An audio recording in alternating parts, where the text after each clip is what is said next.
Amma ba'd. Ibu-ibu, bapak-bapak yang dirahmati oleh Allah Subhanahu wa taala, alhamdulillah atas nikmat yang Allah berikan kepada kita semua. Allah berikan kita kesempatan untuk berkumpul di tempat yang mulia ini dalam rangka yaitu pertama silaturahim, ya, kemudian yang kedua yaitu dalam rangka bermajelis ilmu, dan semoga Allah Subhanahu wa taala mencatat ini semua sebagai amal soleh kita kelak di hari kiamat. Bapak-bapak, ibu-ibu rahimani wa rahimakumullah, ya, sebagaimana tadi dikatakan bahwa kita ini bentar lagi memasuki bulan yang mulia yaitu bulan Ramadan. Maka tentunya ini adalah satu hal yang menggembirakan bagi kita, ya. Sebagaimana Nabi Shallallahu Alaihi Wasallam ketika beliau memasuki bulan Ramadan, maka beliau bergembira. Beliau, ya, berkata kepada para sahabatnya, "Atakum syahrul Ramadan, atakum syahrul Ramadan." Telah datang kepada kalian bulan Ramadan. Telah datang kepada kalian bulan Ramadan. Maka juga seyogyanya bagi kita semua untuk bahagia, senang dengan datangnya bulan Ramadan, ya. Dan kita tentunya berharap bahwa kita masih diberikan kesempatan oleh Allah Subhanahu wa taala untuk bisa bertemu dengan bulan Ramadan, untuk bisa beribadah lagi di bulan Ramadan, mengingat betapa besar janji-janji Allah Subhanahu wa taala yang Allah berikan kepada kita berkaitan dengan bulan Ramadan, ya. Di antaranya adalah apa? Hadis Nabi sallallahu alaihi wasallam, "Man shama Ramadanan imanan wa ihtisaban ghufira lahu ma taqaddama min dhanbihi." Barang siapa yang dia berpuasa di bulan Ramadan, ya, penuh dengan keimanan dan dia mengharapkan pahala, maka Allah akan hapus dosa-dosa dia yang telah berlalu. Man qama, ya, lailan, ya, man qama Ramadanan, barang siapa yang dia salat tarawih, ya, di bulan Ramadan penuh dengan keimanan dan juga mengharapkan pahala, Allah juga akan hapuskan dosa-dosa dia yang telah berlalu. Dan masih banyak lagi keutamaan berkaitan dengan Ramadan ataupun puasanya itu sendiri yang tentunya tidak bisa kita bahas pada kesempatan kali ini. Yang jelas bahwa itu semua menunjukkan bahwa Ramadan, puasa itu memiliki keistimewaan yang luar biasa. Maka kaum muslimin, bapak, ibu-ibu, ya, dalam rangka menyambut datangnya tamu yang mulia ini, maka kita butuh persiapan, ya, butuh persiapan, ya. Sebagian kita bertemu dengan bulan Ramadan itu nggak sekali dua kali, ya. Ada yang 30 kali, ada yang kemudian lebih dari itu, banyak. Ya, dia berjumpa dengan Ramadan itu perjumpaan yang kesekian kalinya, ya. Namun jangan sampai karena kita merasa bahwa kita ini sering bertemu, sering berjumpa dengan bulan Ramadan, justru malah kemudian apa? Gak persiapan, ya. Ya, tidak ada yang, ya, bersiap-siap bagaimana menyambut bulan Ramadan ini supaya nanti itu maksimal, supaya nanti itu benar-benar kesempatan yang Allah berikan ini kita gunakan dengan sebaik-baiknya, ya. Jangan sampai kemudian, ya, badan sehat, ya, tidak ada uzur, ya, dia mampu untuk berpuasa, ya. Lihat berapa banyak orang yang seperti itu, namun kemudian, ya, di bulan Ramadan dia tinggalkan kewajibannya, Ya. Berapa banyak ya orang di bulan Ramadan di awal dia semangat, ya, kemudian seiring berjalannya waktu, masuk minggu kedua dan seterusnya, mulai apa? Mulai ya berkurang jamaah, ya, tarawih, ya, dan seterusnya. Maka kaum muslimin rahimani wa rahimakumullah, salah satu persiapan yang harus kita persiapkan dalam rangka menyambut bulan Ramadan yaitu berilmu tentang Ramadan. Kita belajar tentang hukum-hukum seputar bulan Ramadan.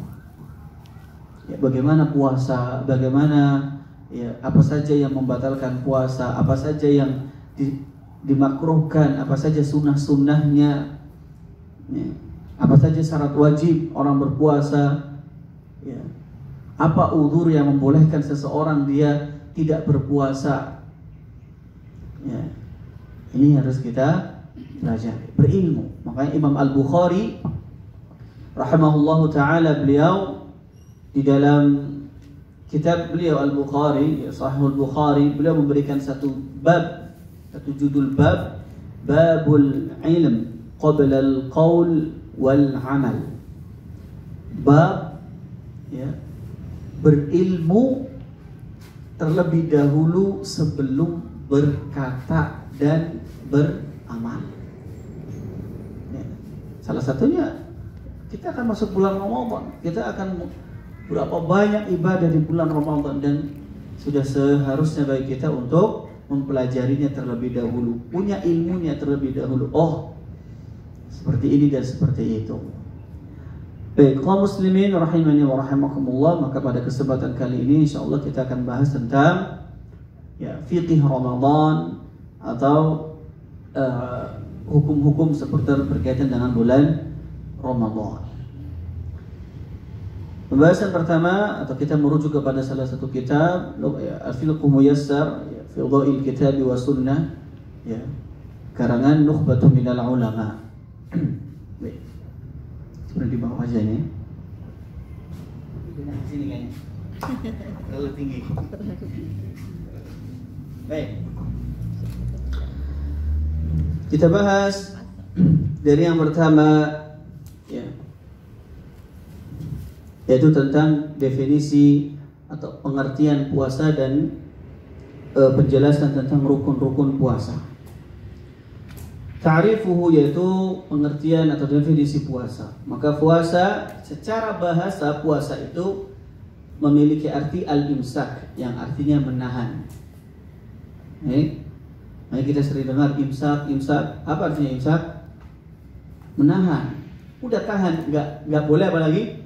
Nggak boleh makan lagi, nggak boleh minum lagi. Nah, itu artinya al-imsak. Ya. Puasa secara bahasa artinya al-imsak, ya, yaitu menahan.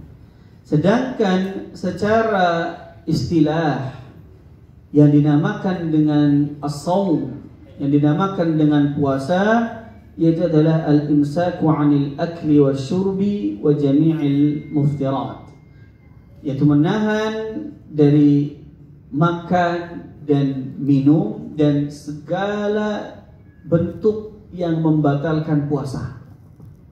Ya, karena yang membatalkan puasa itu tidak hanya makan dan minum, ya, muntah secara sengaja, ya, kemudian berhubungan suami istri di siang hari bulan Ramadan. Nah, ini juga membatalkan puasa. Maka yang namanya puasa secara istilah menahan diri dari segala bentuk yang membatalkan puasa. Ma'an niyati, disertai dengan niat. Kenapa dia menahan dirinya? Kenapa? Ya, kenapa dia nggak makan? Kenapa dia nggak minum?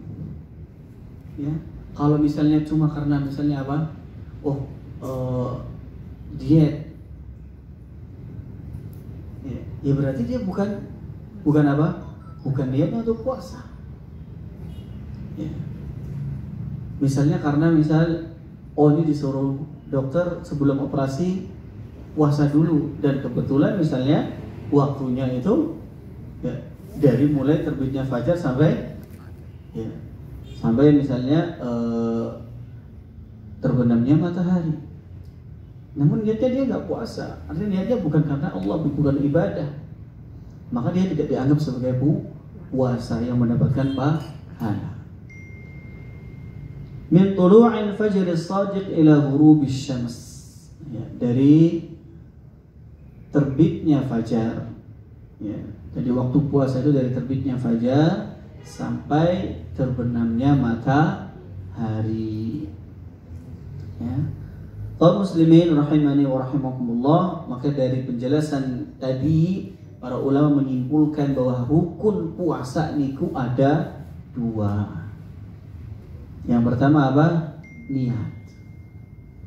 Yang kedua yaitu menahan diri dari segala bentuk yang membatalkan puasa, dari mulai terbitnya fajar sampai terbenamnya matahari. Dalilnya adalah firman Allah Subhanahu wa taala di dalam surat Al-Baqarah, "Fal'ana bashiruhun wabtaghu ma kataballahu lakum." Maka sekarang kata Allah, bashiruhun, kalian boleh untuk menggauli istri-istri kalian. Wabtaghu ma kataballahu lakum, dan berharaplah sesuatu yang telah Allah tetapkan untuk kalian. Wa kulu washrabu, dan makan dan minumlah kalian, hatta yatabayyana lakumul khaytul abyadu minal khaytil aswadi minal fajr, sampai jelaslah mana benang yang hitam, mana benang yang putih, ya. Thumma atimmu siyama ilal lail, kemudian sempurnakanlah puasa kalian sampai malam. Ya, para ulama menjelaskan yang dimaksud dengan benang putih dan benang hitam itu adalah bayadun nahari wa sawadul lail. Putihnya siang atau terang, dan gelapnya malam atau hitamnya malam. Kaum muslimin rahimani wa rahimakumullah, dan hukum puasa bulan Ramadan sebagaimana yang kita ketahui bahwa hukumnya adalah wajib. Ya. Sekarang wajib. Tahapan kewajiban bulan Ramadan atau puasa di bulan Ramadan itu ada beberapa tahapan. Awalnya ketika itu puasa diwajibkan pada tahun 2 Hijriah. Jadi Nabi beliau berpuasa bertemu dengan Ramadan sekitar 9 kali. Awalnya mereka diwajibkan itu ada pilihan. Ada pilihan.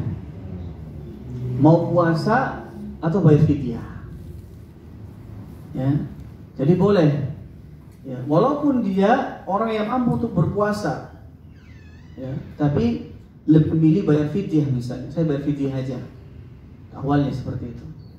Nah, namun kemudian akhirnya sampai sebagaimana yang kita ketahui pada saat ini yang kita alami, yaitu itu tidak ada takhir, tidak ada lagi pilihan. Ya, kita wajib bagi yang mampu untuk berpuasa harus berpuasa. Nggak ada kemudian dia milih saya bayar fidyah aja. Nanti ini yang banyak uangnya daripada puasa. Udah saya bayar fidyah aja.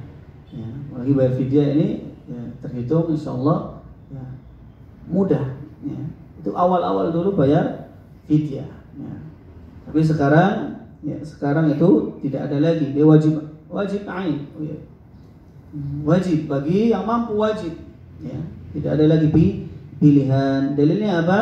Firman Allah Subhanahu wa taala, "Ya ayyuhalladzina amanu kutiba alaikumus syiyamu kama kutiba alal ladzina min qablikum la'allakum tattaqun." Wahai orang-orang yang beriman, telah diwajibkan atas kalian untuk berpuasa sebagaimana umat-umat kalian yang terdahulu pun diwajibkan. Jadi umat-umat terdahulu pun diwajibkan oleh Allah Subhanahu wa taala untuk berpuasa. Walaupun tata cara atau ininya berbeda, ketentuannya berbeda, seperti puasa Daud dan yang lainnya. Kaum muslimin rahimani wa rahimakumullahu jami'an. Kemudian kita masuk ke syarat wajib puasa Ramadan. Ya, syarat wajib puasa Ramadan. Maka Ramadan, puasa di bulan Ramadan itu hukumnya wajib bagi orang-orang yang memenuhi syarat-syarat berikut ini. Yang pertama apa? Al-Islam. Ya, seorang yang muslim, seorang yang beragama Islam. Maka fala yajibu wa la yasihhu min al-kafir. Ya. Enggak wajib, ya, dan tidak sah kalau puasa ini dikerjakan, dilakukan oleh orang yang non-Islam. Kenapa? Li'anna siyama ibadah. Karena puasa adalah ibadah, dan ibadah itu tidak sah kalau dikerjakan selain orang Islam. Fa idza aslama, kalau dia masuk Islam, ya, apakah wajib untuk mengqadha? Misalnya, ya, di umur 40 tahun, alhamdulillah Allah berikan dia hidayah untuk masuk Islam. Nah, dari mulai dia balik umur 15 misalnya sampai ke 40, ya, sekitar berapa? 25 tahunan. Ini wajib qadha atau enggak puasa-puasa yang Ramadan yang ketinggalan ini? Maka dijelaskan oleh para ulama dia enggak wajib untuk mengqadha. Ya, dia tidak wajib karena dia memang ketika itu kondisinya, ya, tidak diwajibkan untuk berpuasa. Syarat yang kedua adalah al-bulugh, baligh. Ya. Fala yajibu asyamu ala man lam yablugh hadd at-taklif. Maka enggak wajib seseorang yang dia belum mencapai umur baligh untuk berpuasa. Ya. Orang yang belum baligh maka dia tidak wajib untuk berpuasa. Dalilnya adalah hadis Nabi sallallahu alaihi wasallam, rufi'al qalamu an thalatha. Pena itu diangkat, artinya tidak ditulis ketika dia melakukan kebaikan dan tidak dicatat ketika dia melakukan kemaksiatan, kesalahan, dari 3 golongan. Yang diantaranya adalah apa? Yaitu anis sabiyyi hatta yahtalima, ya, orang yang kecil, ya, sampai dia kemudian baligh. Walakinnahu, akan tetapi, yasihhu siyamu min ghairil baligh law shama. Seandainya seorang yang belum baligh ini berpuasa, ya, sah tidak puasanya? Maka para ulama menjelaskan kalau dia sudah masuk ke masa tamyiz. Masa tamyiz itu para ulama menjelaskan, ya, sekitar 7 tahun. Artinya dia sudah bisa membedakan mana perintah, mana larangan, ya. Nah, ini biasanya di umur 7 tahun. Nah, kalau sudah masuk umur 7 tahun, ini disebut dengan, ya, masa tamyiz. Dia belum baligh, tapi dia sudah masuk masa tamyiz.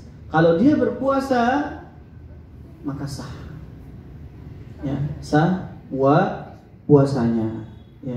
Wa yanbaghi liwali amrihi, dan sudah seyogyanya bagi wali dari anak tersebut, entah itu orang tuanya atau siapanya, walinya, ya, sudah seyogyanya bagi wali tersebut an ya'muruhu bisyam, untuk memerintahkan anak tersebut berpuasa. Kenapa? Liya'tadahu wa ya'lufuhu, atau wa ya'lufahu, agar anak tersebut menjadi terbiasa untuk berpuasa, ya, agar anak tersebut, ya, terbiasa berpuasa, ya. Makanya alhamdulillah terkadang di masyarakat kita biasanya dibiasakan terlebih dahulu untuk berpuasa. Anak-anak dibiasakan terlebih dahulu untuk berpuasa, walaupun, ya, puasanya apa? Ya, kadang zuhur udah buka, ya, ini memang ya nggak dianggap puasa, ya, karena dia memang tidak berpuasa di hitungannya, ya, karena harusnya ya, boleh berbuka di waktu yang sudah ditentukan oleh syariat, yaitu setelah terbenamnya matahari. Tapi ini untuk latihan dan ini bagus, ya, dan ini tidak mengapa, ya. Misalnya ya, dia buka di zuhur, nanti naik lagi, ya, boleh buka di zuhur, tapi dikasih waktu 1 jam. Silahkan boleh makan selama 1 jam. Nanti setelah itu lanjut lagi sampai maghrib, ya. Kemudian naik lagi latihannya, ya. Misalnya dalam 1 bulan tersebut ada beberapa hari yang full, artinya puasanya penuh, ya. Dan seterusnya sampai kemudian dia menjadi terbiasa untuk berpuasa di bulan Ramadan secara keseluruhan. Syarat yang berikutnya adalah al-aql, yaitu berakal. Maka fala yajibu as-siyam 'ala al-majnun. Tidak sah, ya, tidak sah atau tidak wajib orang yang gila, ya, orang yang hilang akalnya itu berpuasa. Nggak ada kewajiban, ya. Orang yang gila, orang yang hilang akalnya itu tidak ada kewajiban. Sebagaimana hadis Nabi sallallahu alaihi wasallam yang tadi telah kita sampaikan, rufi'al qalamu an thalathah, pena itu diangkat dari 3 golongan, di antara adalah anil majnun hatta yafiqa, dari orang yang hilang akalnya, orang gila sampai dia, ya, sehat kembali, sadar kembali. Syarat berikutnya as-sihha, yaitu sehat. Faman kana maridan, maka barang siapa yang sakit, la yutiqu siyam, dan dia tidak mampu untuk puasa. Nah, maka di sini perlu di garis bawah, ya, perlu diperhatikan, semata-mata sakit itu tidak kemudian memperbolehkan seseorang untuk tidak berpuasa. Sakit yang bagaimana yang kemudian apa? Boleh bagi dia untuk tidak berpuasa adalah sakit alladzi la yutiqu as-siyam. Sakit yang memang membuat dia tidak bisa berpuasa. Kalau sakit yang ringan, ya, misalnya, ya, batuk atau flu yang ringan, ya maka ini tetap wajib. Gak boleh kemudian dia dengan alasan seperti itu dia tidak berpuasa, ya. Maka sakit, ya, ini harus dilihat, ya. Semata-mata sakit ini kemudian tidak serta-merta memperbolehkan orang tersebut untuk tidak berpuasa. Wa in shoma, seandainya orang yang sakit tersebut yang dia harusnya mendapatkan keringanan, ya, untuk tidak berpuasa, namun dia ternyata lebih milih untuk berpuasa, maka sah atau tidak puasa dia? Shahha siyamuhu, tetap sah, ya. Dan Allah Subhanahu wa taala berfirman, "Wa man kana maridan aw 'ala safarin fa'iddatun min ayyamin ukhra." Barang siapa yang sakit atau dia safar, maka hendaknya mengganti di hari-hari yang lain. Kalau zalal marad, ya, sakitnya hilang, maka dia wajib untuk mengqadha hari-hari yang telah dia, ya, batal. Ya, dia wajib untuk mengqadha 4 hari, maka wajib untuk mengqadha 4 hari di hari-hari yang lain. Kemudian syarat berikutnya adalah al-iqamah. Orang yang muqim, orang yang tidak berpergian, orang yang enggak sedang bersafar, maka fala yajibu shaumu 'alal musafir. Puasa itu tidak wajib bagi orang yang sedang safar, ya, orang yang sedang melakukan perjalanan, ya. Dalilnya adalah firman Allah Subhanahu wa taala, "Wa man kana maridan aw 'ala safarin fa'iddatun min ayyamin ukhra." Barang siapa yang sakit atau dalam kondisi sedang bersafar, maka fa'iddatun min ayyamin ukhra, maka dia wajib untuk mengganti di hari-hari yang lain, ya. Orang yang safar, ya, maka kita harus perhatikan, ya, Falau shamal musafiru sahha siyamuhu. Seandainya orang yang safar ini, orang yang melakukan perjalanan ini, dia berpuasa, maka tetap sah puasanya, ya, tidak masalah. Namun dia wajib untuk nantinya ketika dia berbuka, ya, tidak berpuasa, ketika dia sedang safar, wajib untuk mengqadha, ya, hari tersebut di hari-hari yang lain. Kemudian syarat yang terakhir itu adalah al-khulu minal haidhi wan nifas. Ya, suci, bersih dari haid dan nifas. Maka wanita yang haid, wanita yang sedang nifas, itu tidak wajib bagi mereka berdua untuk berpuasa. Bahkan di sini dikatakan yahrumu alaihima, haram bagi kedua wanita tersebut untuk berpuasa. Ya, nggak boleh. Kalau tadi kan orang yang safar dia boleh nggak berpuasa. Tapi kalau dia puasa boleh apa enggak? Boleh.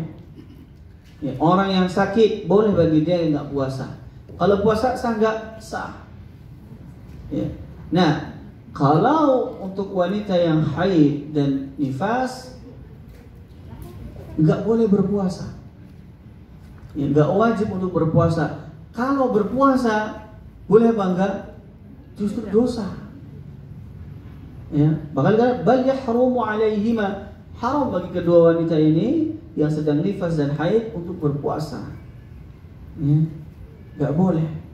Ya, tidak diperbolehkan. Aisyah, ya, sebagaimana hadis Nabi Shallallahu Alaihi Wasallam, ya, yang diriwayatkan oleh Aisyah, ya, alaysa idza hadat lam tusalli wa lan tasum. Kata Nabi SAW, bukankah seorang wanita itu ketika dia haid maka dia tidak sholat dan juga dia tidak puasa.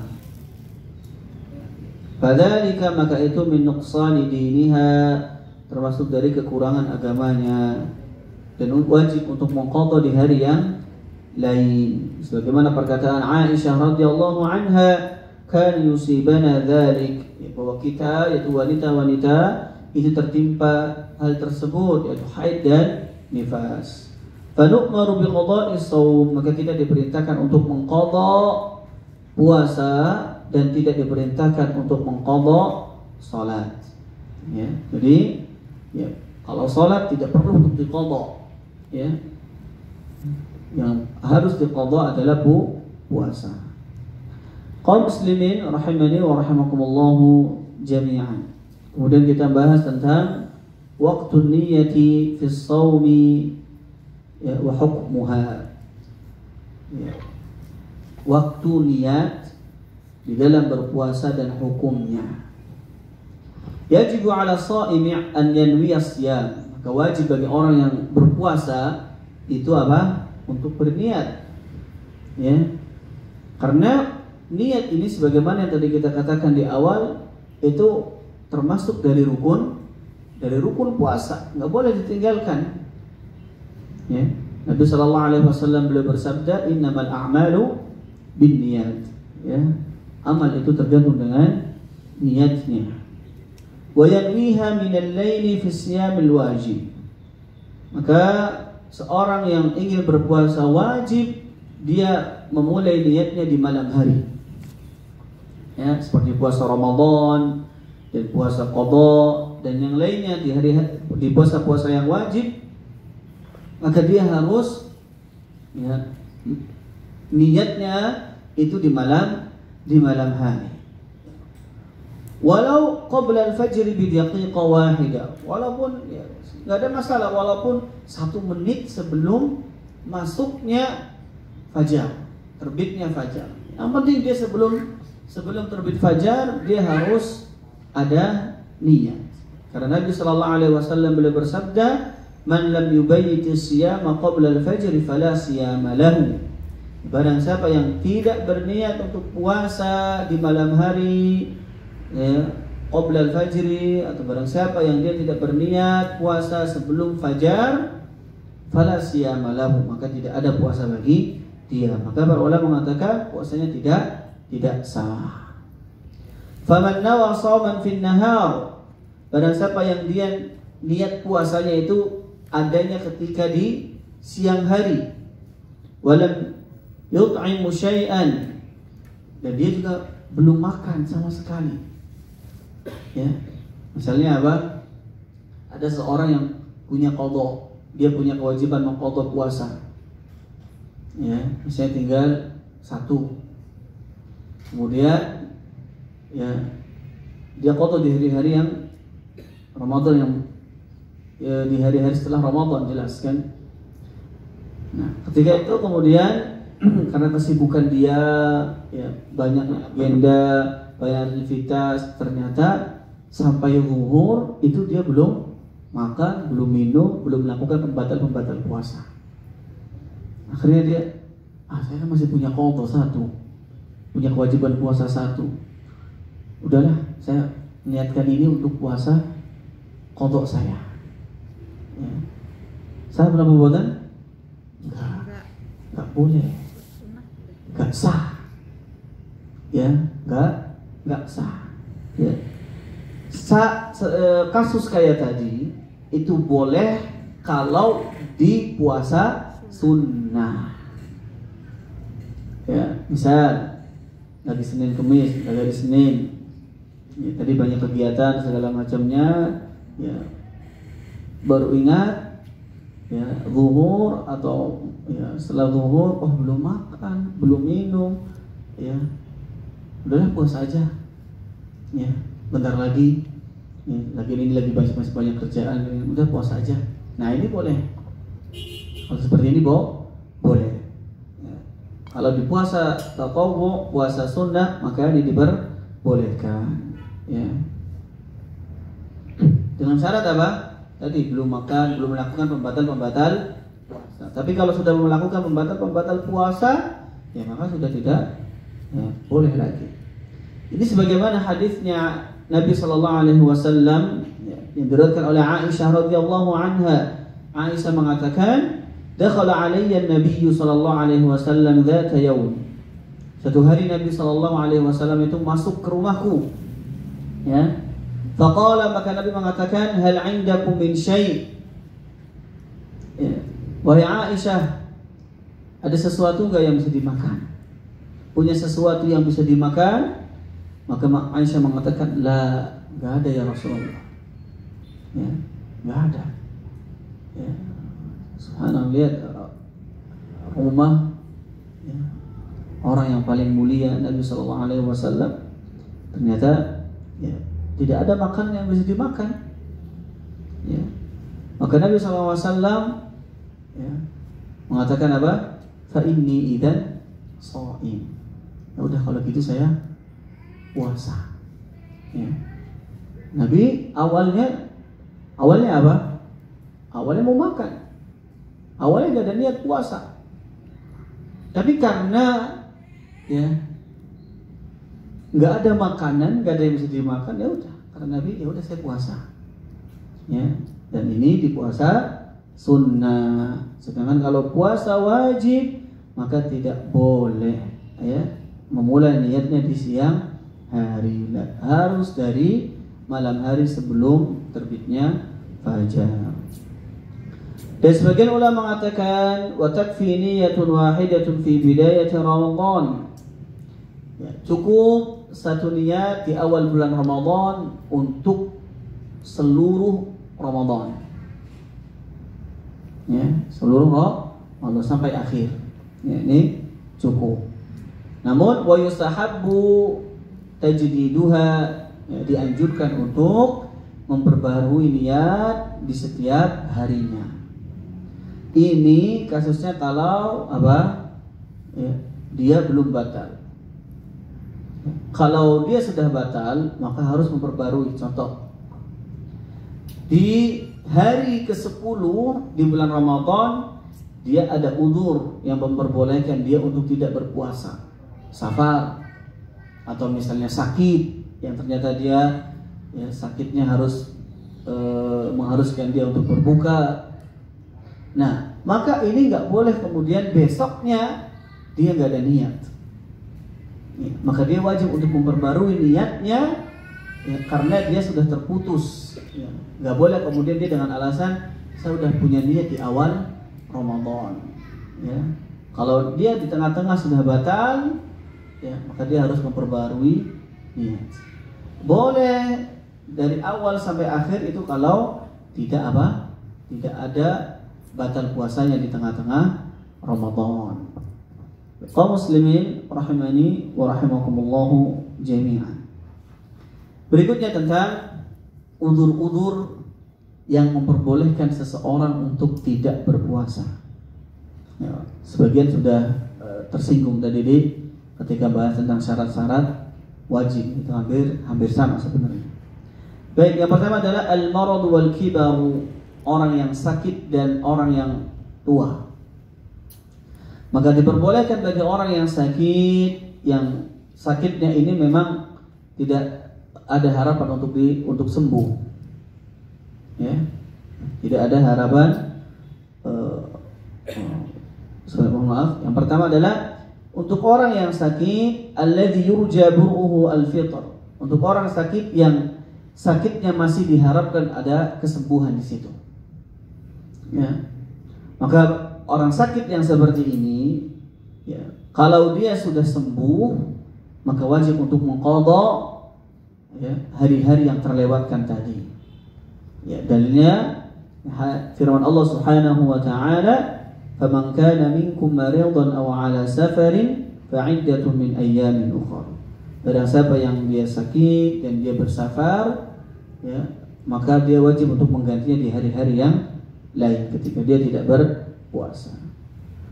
Wal maradu alladhi yurakhisu ma'ahu fil fitri wal maradu alladhi yashuqqu 'ala al maridi as-siyamu bisababihi.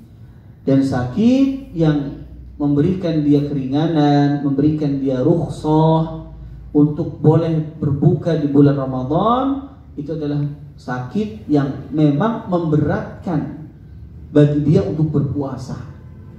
Ya, bisa misalnya kalau puasa itu sembuhnya nambah lama, kalau puasa nanti ada kemudaratan dan yang lainnya. Ya, artinya memang sakit yang memberatkan dia untuk berpuasa. Ya, ketika puasa itu menjadi berat bagi dirinya, maka ini diperbolehkan. Namun kalau ringan-ringan maka tidak diperbolehkan. Wa ammal maridul ladzi la yurja bar'uhu, sedangkan sakit yang tidak diharapkan lagi kesembuhannya. Ya, saya kata dokter, ini sulit. Ya, ada sakit-sakit yang memang, ya, secara medis, ya, itu ini sulit untuk sembuh. Sulit untuk sembuh. Maka kalau sakit seperti ini, ya, itu sama dengan al-ajizu 'ani siyami 'ajizan mustamiran. Sama dengan orang yang nggak bisa puasa dan sebabnya dia nggak bisa puasa itu terus berlanjut. Ya. Maka dia nggak bisa mengqadha ini mesti. Misalnya dia tahun ini sakit seperti ini dan kata dokter ini, ya tahun depan juga akan tetap sakit. Tahun depannya lagi dia tetap sakit. Ya. Maka dia nggak mungkin untuk mengqadha. Ya, seperti orang yang tua yang dia tidak mampu untuk berpuasa. Apakah mengqadha? Enggak. Kenapa? Karena tahun depannya, ya, atau setelah bulan Ramadan, apakah nanti dia bisa berpuasa? Enggak. Ya, ketidakmampuan dia untuk tidak berpuasa itu mustamir, terus berlanjut. Nah, kasus yang seperti ini, maka dia tidak wajib untuk mengqadha, tapi dia bayar fidyah. Ya, dia bayar fidyah. Kaum muslimin rahimani wa rahimakumullahu jami'an. Ya. Kemudian bayar fidyahnya adalah, ya, itu nisfu sa', setengah sa'. Ya, setengah sa' itu sekitar 1, ya, setengah kiloan atau 1,25, ya, 1/4, ya, sekitar seperti itu. Ya. Pakai apa? Qutul balad, pakai makanan pokok dari daerah tersebut. Misalnya Indonesia, ya di Jawa beras, ya pakai beras. Ya, pakai beras. Beliau mengatakan, ya, kan beras macam-macam. Ya, ada yang sekilonya 10, ada yang sekilonya lebih mahal lagi. Nah, itu dari kebiasaan kita makan sehari-harinya. Jangan kemudian biasa pakai beras mahal, bayar fidyah, udah beras yang murah aja. Ya, enggak. Allah menjelaskan sesuai dengan apa yang dia konsumsi sehari-hari. Ya, satu hari itu beri sekitar satu setengah, misalnya satu setengah, ya, dan seterusnya.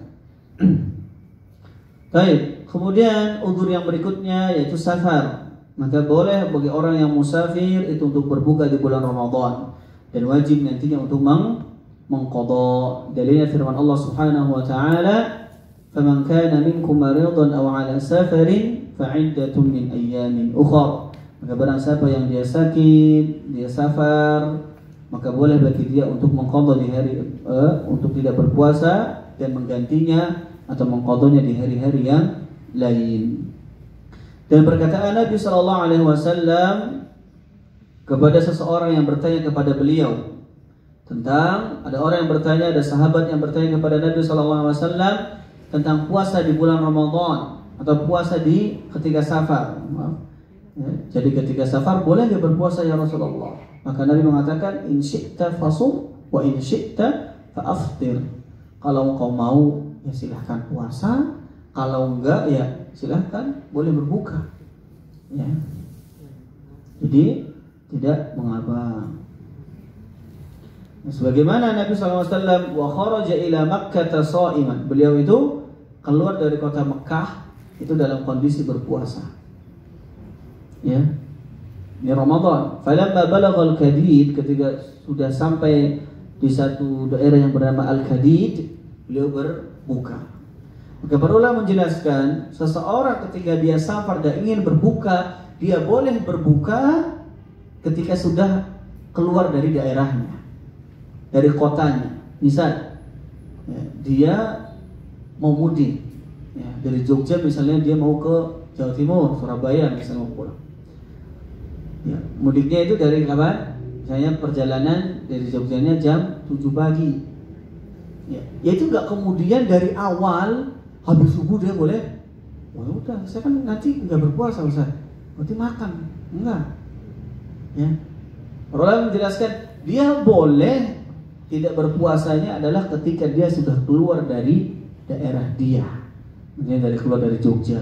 Nah itu boleh dia untuk tidak berpuasa di situ. Tapi kalau masih, ya jangan kemudian ya dia makan dan minum, ya, karena para ulama menjelaskan itu tidak diperbolehkan. Baik. Kemudian wa yubahul fitru fi safar al-tawil, dan yang membolehkan untuk tidak berpuasa di safar ini adalah safar yang tawil, safar yang panjang. Ya, yang para ulama menjelaskan bahwa setidaknya itu berapa? 80 km.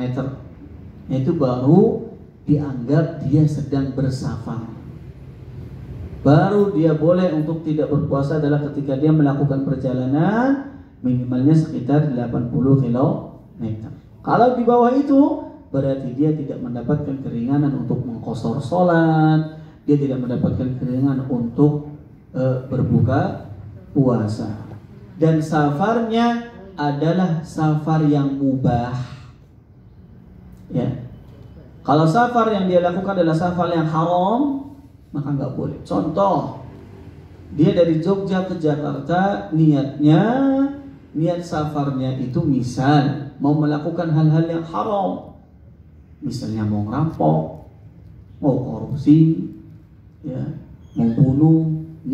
Ini safar-safar yang haram ya. Maka dia nggak boleh nggak berpuasa.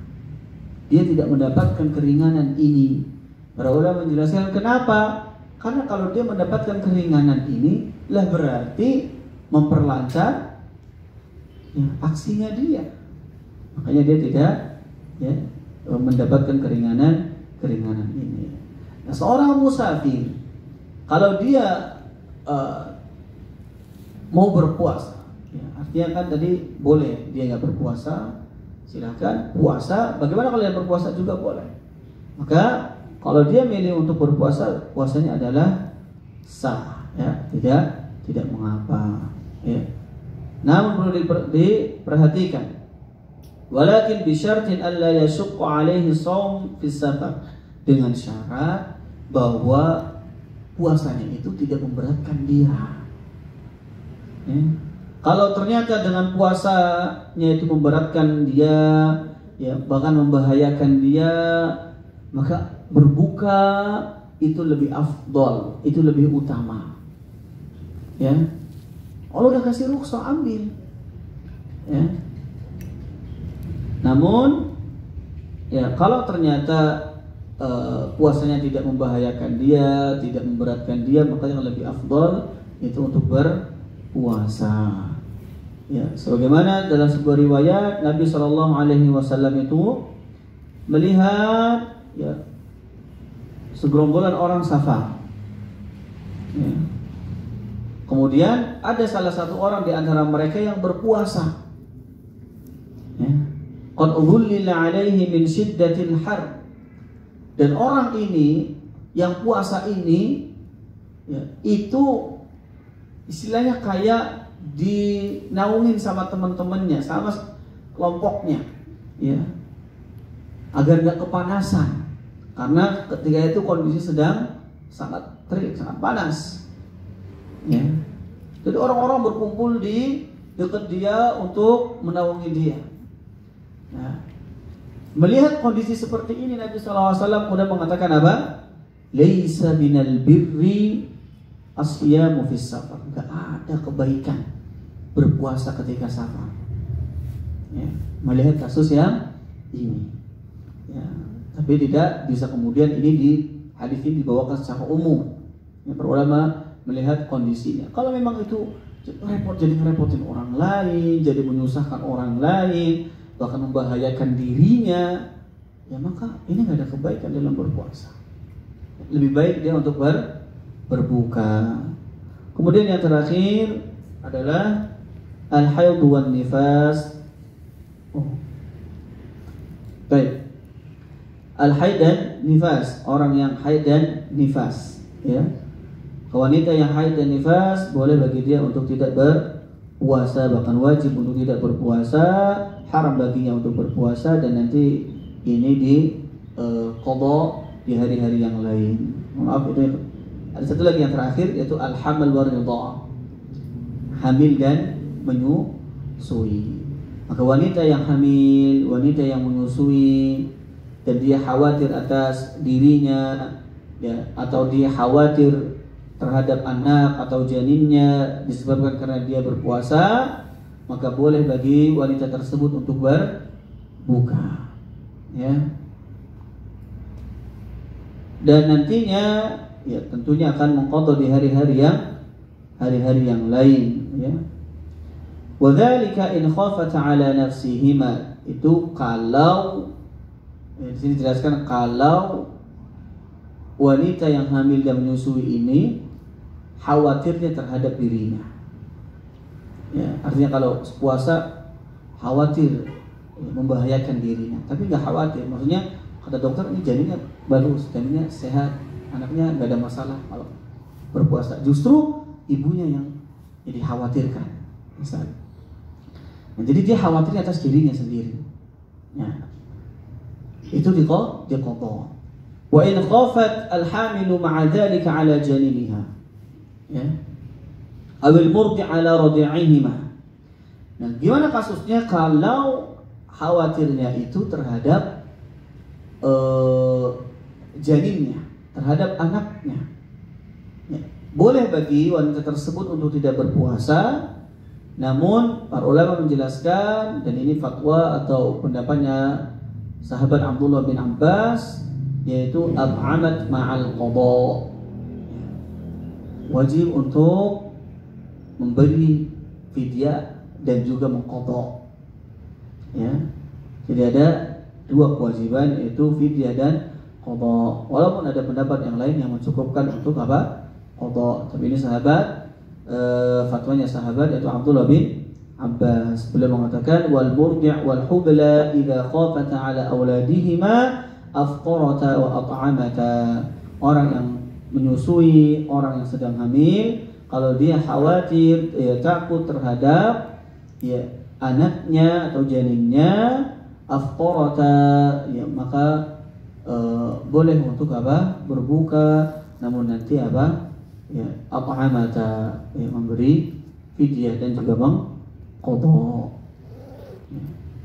Wallahu taala a'la wa a'lam. Baik, ini sebenarnya masih ada pembahasan berikutnya, cuma mengingat waktu, maka insyaallah dicukupkan sampai di sini. Dan tentunya ya di zaman yang alhamdulillah Allah beri kemudahan, ini adalah kesempatan ya kita bisa mengambil ilmu ya dengan mudah. Banyak channel-channel YouTube yang bisa kita ikutin ya, kita pelajari tentang fikih Ramadan, atau kita bisa membeli buku-buku yang berkaitan dengan bulan Ramadan, sehingga kemudian sebelum masuk bulan Ramadan kita sudah berilmu terlebih dahulu. Wallahu ta'ala a'lam. Ini sudah bisa kami sampaikan. Akhirul kalam. Assalamualaikum warahmatullahi wabarakatuh.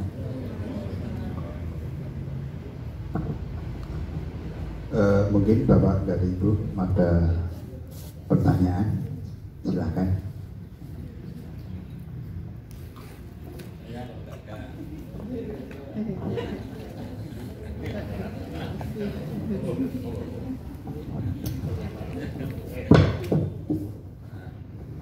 Assalamualaikum warahmatullahi wabarakatuh. Berkaitan dengan tadi puasa, tadi saya lihat ada masalah, kita lihat ada alasan untuk perjalanan tadi ya, dengan batasan berapa, 80 kilo ya. Bagaimana kalau sampai sini Jakarta itu 100, tapi naik pesawat, itu salah satunya, naik pesawat kan hanya 1 jam sampai itu, tidak ada masalah itu kalau enggak. Bagaimana kalau nggak sampai hanya 30 tapi jalan kaki, sini mungkin mau ke gunung itu kan, saya lihat ini bisa 1 hari itu ya, karena nggak ada jalan raya Pak, jadi harus tempuh jalan kaki. Itu kan latihan Pak, pernah saya latihan di sana di gunung mana, Gunung Merbabu itu.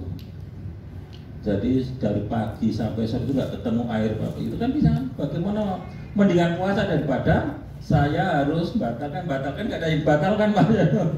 Jadi tetap aja 1 hari itu naik di gunung itu 1 hari. Nah itu salah satu contoh. Kemudian yang berikutnya itu masalah tadi kodok sholat ya Pak ya. Tadi kaitannya dengan puasa juga. Memang itu dengan berapa waktu Pak? Kalau kodok harus 2 jam ya? Berapa? Kalau untuk kodok sholat itu tadi? Sholat nggak ada kodok Pak? Bukan jamak. Jamak maksudnya. Iya maksudnya. Jamak bukan kodok. Jamak lah, jamak puasa. Jamak sholat tadi kan kita puasa. Contohnya kalau di Jakarta itu kan kadang-kadang saya pulang jam 4 atau jam berapa, tapi sampai tempat itu jam 7 gitu. Bagaimana itu, apa sholat saya itu apa cukup? Kalau puasa mungkin cukup minum saja Pak, tapi kalau sholatnya itu apa kodok? Padahal di jalan kita berhenti, jalan hujan lagi. Nah itu pernah dialami itu, tidak hanya sendiri. Nah, kadang-kadang sholat di mobil ya kan, ya kan? Itu apa itu boleh enggak? Ada 2 tadi ya Pak ya. Kira-kira aja lah Pak, ya gitu. Makasih. Baik, insyaallah. Ya. Baik, pertanyaan pertama berkaitan dengan safar yang memperbolehkan dia untuk tidak berpuasa. Baik. Yang jadi pertanyaan, yang jadi para ulama jelaskan di sini adalah tentang apa illah, apa alasan hukum memperbolehkan dia untuk tidak berpuasa. Ya, para ulama menjelaskan semata-mata alasannya adalah safar. Kapanpun dia teranggap sudah safar, baik safar yang menyulitkan dia ataupun safar yang tidak menyulitkan dia, maka dia boleh untuk berbuka. Contoh tadi sebagaimana ke Jakarta menggunakan pesawat. Ini kan nggak ada berat-beratnya. Ya, artinya apalagi kemudian kelasnya kelas yang bisnis kelas atau first class, ini kan nggak ada berat-beratnya. Ya, cuma 1 jam nyampe, mentok-mentok misalnya 3 jam udah sekalian dengan semuanya, ya di boarding dan segala macamnya. Nggak ada capek, nggak ada ini. Ya, lebih capek tadi kata beliau kan dengan apa? Yang jalan kaki cuma 30 kilo atau misalnya ya 40 kilo. Nah, bagaimana ini? Nah, para ulama menjelaskan ya, walaupun itu nggak ada kesusahan di situ, tapi dia sudah mencakup, ya, dia sudah dianggap sebagai orang yang bersafar, yaitu jaraknya adalah 80 kilo, maka dia sudah boleh untuk tidak berpuasa. Walaupun apa? Tidak ada kesusahan. Ya, walaupun tadi kita rinci ya, yang lebih afdol apa? Kalau nggak ada kesusahan, tidak berbuka. Maka orang yang tadi, ya, yang dia melakukan perjalanan 30 kilo, karena dia belum dianggap sebagai orang yang safar, maka tetap dia tidak boleh untuk berbuka. Ya, karena ilahnya di sini, ya, yang menjadi landasan hukumnya adalah safar atau tidaknya. Itu sebagaimana sebagaimana qashar salat. Dia boleh mengqashar salat ketika dia sedang safar. Ya. Bagaimanapun safarnya musul, artinya safarnya menyulitkan dia atau tidak, selagi dia ya di safar, maka dia boleh untuk apa? Ya, mengqashar salat. Ini itu yang pertama. Ya. Kedua, tadi berkaitan dengan menjamak sholat, ya. Bagaimana kalau misalnya ya, perjalanan dari jam 4 subuh nopo sore Pak? Ya, sore. Ya, nyampe jam misalnya kan harusnya nanti sholat maghrib isya, terus ya sudah masuk isya gitu kan? Ya. Atau yang lebih datangnya jam 10 malam. Sholat maghribnya gimana? Kalau sholat isya nggak bisa dipertanyakan, karena ini masih masuk waktu sholat isya. Sholat maghribnya gimana? Karena ini di waktu yang boleh untuk dijamak, ya maka nanti ada namanya jamak takhir. Sholat maghribnya bisa dikerjakan di waktu sholat isya. Seperti itu. Kalau ini kasusnya tadi maghrib dan isya, insya Allah mudah. Yang jadi masalah kalau kasusnya subuh, perjalanan sebelum subuh, mau pulang jam 2 nanti sampai maghrib itu kadang-kadang. Jam 2 pulang sampai maghrib. Jam 2 siang. Baik. Jam 2 siang ya, nyampe, kemudian baru nyampe misalnya setelah maghrib. Asarnya gimana? Nah, berarti gampang. Perjalanan jam 2 berarti waktu asarnya ditarik ke waktu zuhur. Jadi setelah sholat zuhur itu langsung sholat asar. Maksudnya itu perkiraannya itu sampai. Oh, perkiraannya sampai. Oh, baik. Ya. Itu kunci pertama sebenarnya kan, karena kita boleh untuk menjamak, maka perkiraan dan tidak perkiraan itu pertama kita bisa langsung sholat aja di waktu zuhur. Artinya asarnya bisa dikerjakan di waktu zuhur. Setelah sholat zuhur kita bisa langsung. Nah, tapi kalau misalnya ternyata saya pengen sholat di waktu asar, saya nggak jamak, tapi ternyata kelewatan. Nah, bagaimana ini? Maka kalau kendaraannya yang artinya kita bisa berhenti, bisa kemudian mampir ke masjid, maka wajib untuk mampir. Ya, wajib untuk berhenti, wajib untuk mampir. Tapi kalau misalnya menggunakan kendaraan-kendaraan yang memang itu nggak bisa, contoh pesawat, lah mau mampir di mana? Ya, atau misalnya kereta yang memang itu tidak berhenti sesuai dengan keinginan kita. Ya, maka bagaimana? Ya, pertama dia bisa sholat di kendaraan tersebut. Ya, dia bisa sholat di kendaraan tersebut. Pesawat misalnya, ya, pesawat misalnya bisa sholat di pesawat. Di kereta bisa sholat di kereta. Ya. Kalau dia masih bisa disolat di kendaraan, misalnya masih bisa berdiri, masih bisa kemudian menghadap kiblat, maka dia tetap kena kewajiban tetap berdiri dan menghadap kiblat. Tapi kalau misalnya, kalau misalnya dia nggak bisa kondisinya, maka para ulama mengatakan dia ya rukhsah, dia dapat keringanan, silakan sholat sebisanya. Fattaqullaha mastata'tum, maka bertakwalah kepada Allah semampu kalian. Gimana Pak? Oh, dia mungkin bisa nepi sebentar.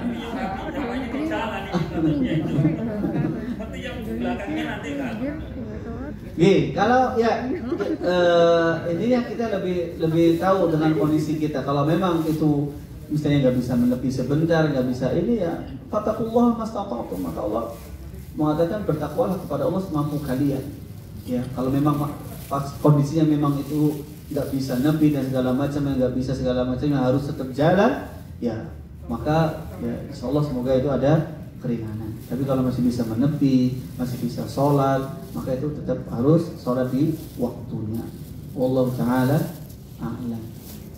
Ada lagi? Moga-moga.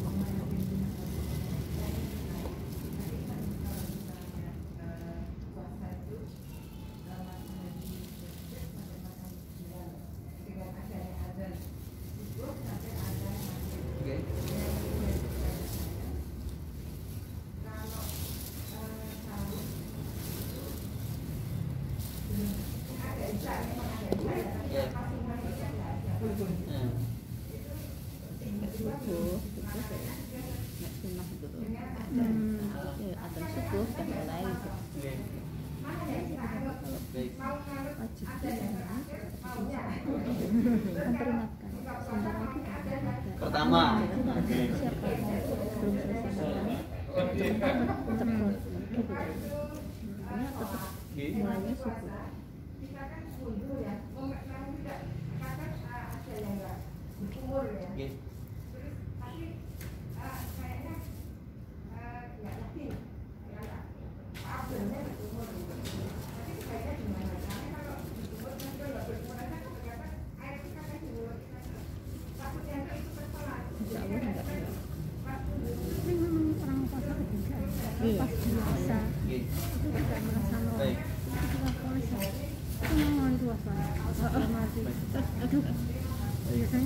Masya Allah.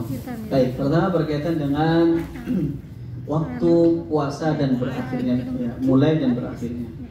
Maka perlu diketahui, ya, kaum muslimin rahimani wa rahimakumullah, waktu puasa itu yang jadi patokan itu apa? Min tulu'il fajri ila ghurubis syams, dari terbitnya fajar sampai terbenamnya matahari. Ya, ingat, jadi bukan dari azan subuh sampai azan maghrib. Ya, ini yang jadi harus patok, yang harus jadi kita ingat nih. Karena bisa jadi ada yang azan subuhnya misalnya telat. Ya, wah, misalnya ini udah fajar nih, udah masuk waktu fajar, udah tulu'il fajar, ya, udah terbit fajar. Artinya waktu subuh sudah masuk. Tapi dia azannya telat, 5 menit baru, setelah itu baru azan. Apa kemudian dengan dalih ini kemudian, wah, berarti saya boleh makan nih, belum azan Ustaz? Enggak, tetap tidak diperbolehkan. Ingat, yang jadi patokan adalah terbitnya fajar. Begitupun dengan berbuka, yaitu ghurubus syams, terbenamnya matahari. Ya, dan ini alhamdulillah pada saat ini ya kita sudah diberikan kemudahan, ada banyak sekali waktu-waktu yang ahli-ahlinya udah menentukan bahwa ini waktunya terbitnya fajar dan ini waktu terbenamnya matahari. Ini kita dengan ngikutin itu, insya Allah sudah sudah benar. Ya, jadi lihat di situ. Kalau sudah masuk, walaupun misalnya sudah masuk nih, misalnya jam buka adalah terbenamnya matahari adalah jam 6:04 misalnya, jam 5 lebih 45. Nah, ternyata azannya itu jam 5 lebih 40. ya maka kita boleh makan dan minum dari apa?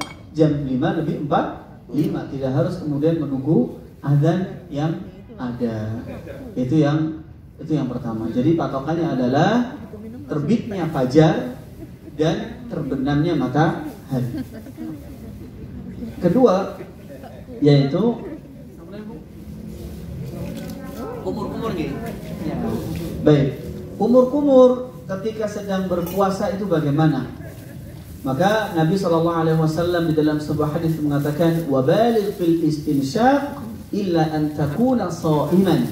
Bersungguh-sungguhlah engkau beristinsyaq. Istinsyaq itu apa?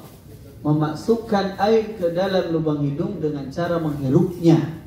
Sungguh-sungguhlah beristinsyaq kecuali engkau dalam kondisi berpuasa. Ya. Maka para ulama mengatakan, mengambil kesimpulan, boleh hukumnya bagi orang yang berpuasa itu berkumur-kumur dan juga beristinsyaq, tapi jangan berlebihan, tapi jangan sungguh-sungguh. Gimana anggapan? Oh, ini sungguh-sungguh dalam kumur-kumur, ini sungguh-sungguh dalam istinsyaq. Para ulama menjelaskan, sungguh-sungguh dalam berkumur-kumur itu ada amwaj, ada seperti apa? Gelombang ombak. Biasanya kan gitu seperti itu. Nah, ini namanya sungguh-sungguh dalam kumur-kumur. Gimana kalau nggak sungguh-sungguh? Ya cuma misalnya masukin air ke mulut, kemudian dibuang lagi, itu sudah termasuk kumur-kumur dan dia sudah mendapatkan pahala sunnah berkumur-kumur. Ya. Nah, begitu juga dengan istinsyaq, masukin air ke dalam lubang hidung dengan menghirupnya. Kalau bersungguh-sungguh itu sampai kita kerasa kadang sini. Nah, tapi kalau enggak cuma ya sekedar menghirup keluarin lagi, itu boleh. Nah, itu boleh. Ya, dan itu tetap dibolehkan ketika kita berwudu, tapi jangan bersungguh-sungguh ketika sedang berpuasa. Ya. Kalau nanti kita sudah seperti itu, kita sudah menjaga, kita tidak ada niatan untuk menelan air tersebut dan segala macamnya, maka ya, insya Allah itu tidak mengapa. Ya, itu tidak mengapa. Ya, jadi tetap dianjurkan, tetap diperbolehkan, tapi ingat kalau puasa jangan bersungguh-sungguh. Dan tadi batasan bersungguh-sungguh sudah kita jelaskan. Wallahu taala a'lam. Cukup? Sambung.